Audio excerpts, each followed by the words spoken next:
Thankfully, Monaco is out of the way and Canada is the next track that we're creating an F1 24 car setup for. This is a fast circuit, not too dissimilar from the streets of Jeddah in many ways.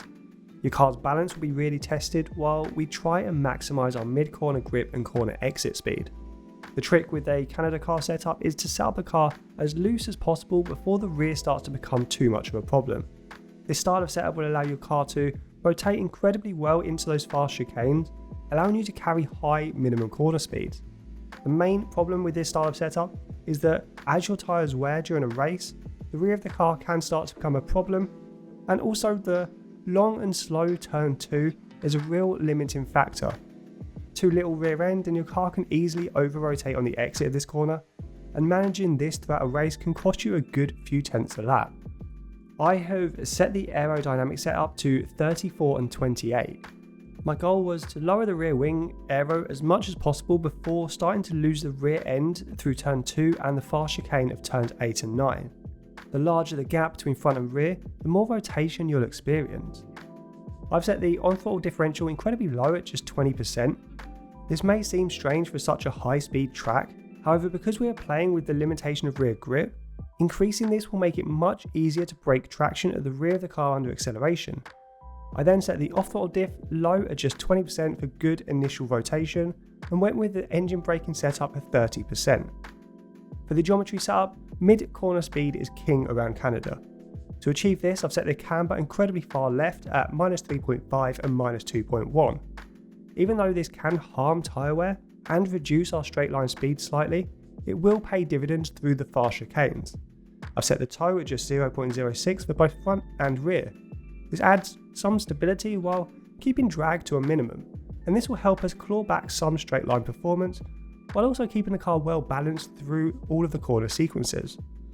Creating a responsive front end is key with our suspension setup, and an approach of 28 and 6 is a good way of doing this. You'll find this style of setup is common throughout most of our F1 24 car setups. I've set the anti-roll bars to 6 and 4. I would have liked them higher as they will yield more performance through the faster corners. However, turn 2 becomes increasingly more difficult the stiffer you go with your ARB setup. A setup of 6 and 4 creates a good balance between stability and cornering performance. Then set your ride height to 24 and 57.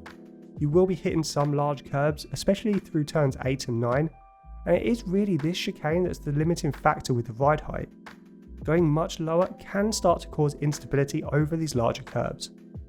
With the brake setup, I found that 98% pressure works in almost all scenarios, then opt for a 52% brake bias. There are a fair few short and sharp braking zones where locking a front wheel is pretty easy to do. A more rearward brake bias just helps prevent this. For the tyre pressures, the rear tyres are the ones that will take the most punishment.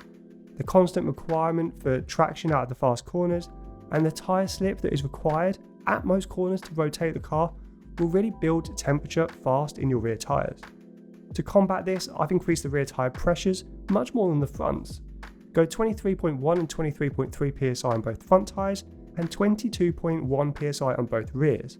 This should yield relatively even tyre wear throughout a race, although the rears will still wear faster than the fronts. And that rounds out our Canada setup.